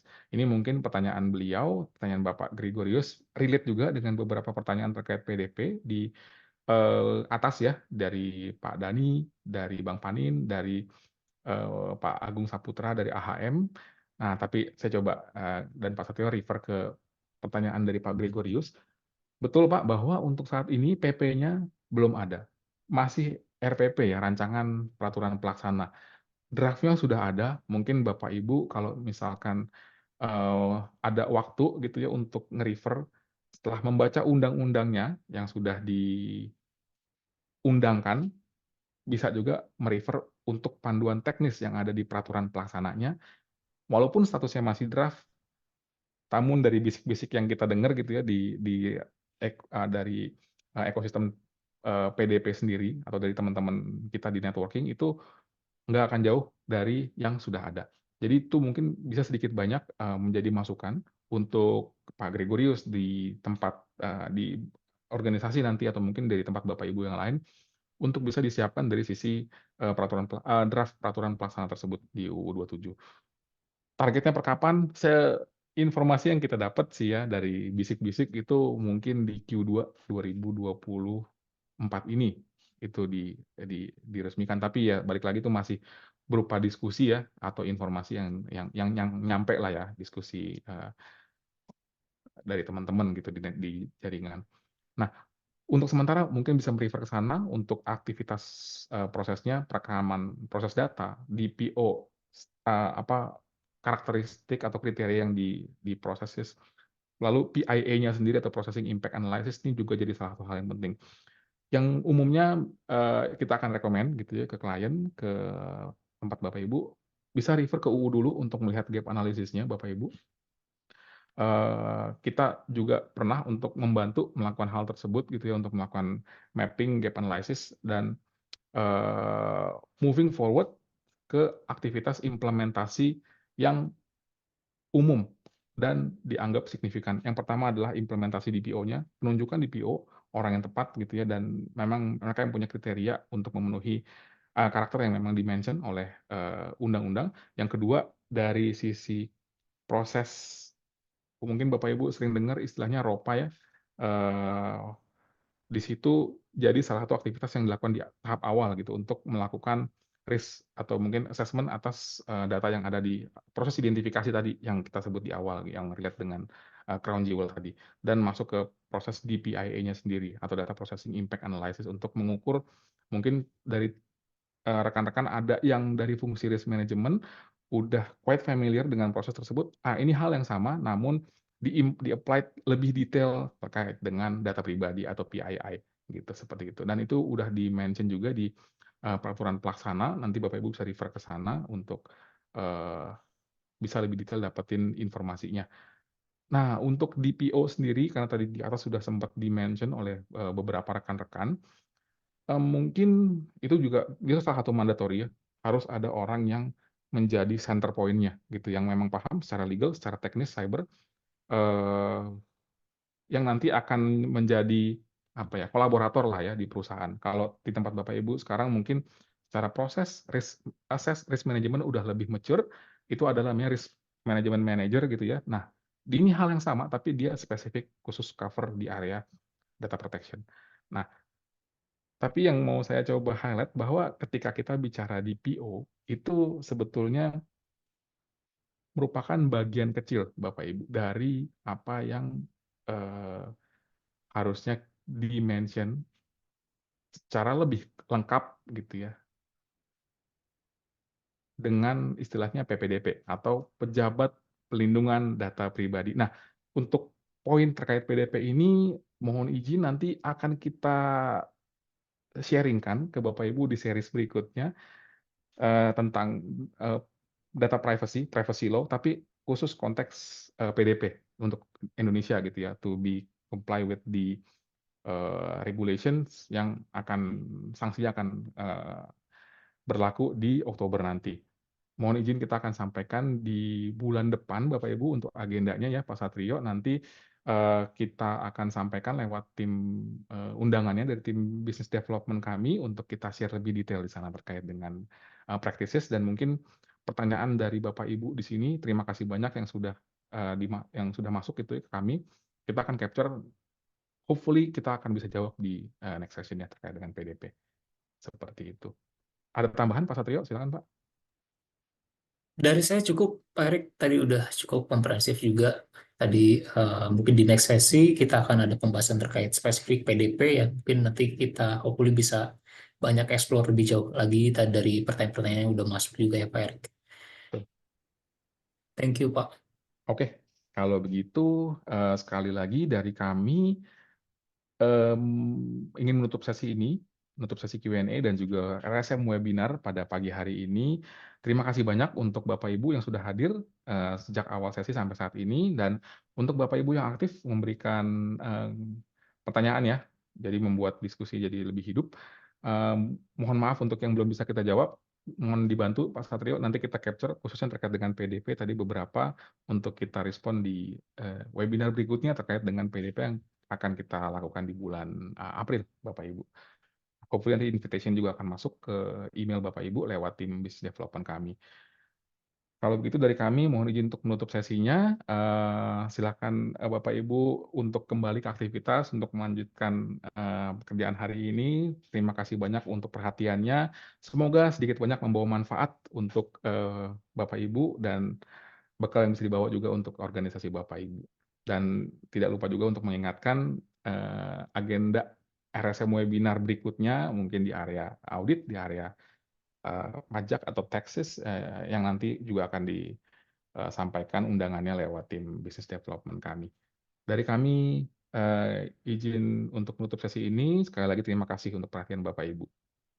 Mohon izin live, Terima Bapak Ibu. kasih Bapak Terima Ibu. kasih banyak untuk perhatiannya. Sampai ketemu di RSM webinar berikutnya. We instill confidence in a world of change. Because when you have confidence, you can act with complete conviction for the future. And in our ever-changing world, with transformation happening at a rapid pace, the depth of insight and understanding we bring matters most.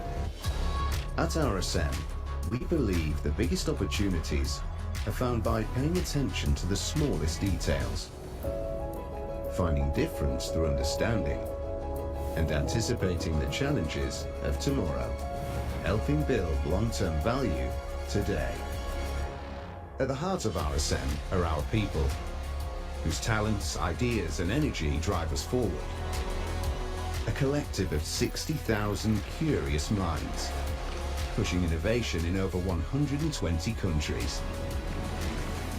Combining local knowledge with global insights, we harness data and real-world experience, building trust that's unmatched and confidence that grows, working together to look further, giving you what you need to take charge of change.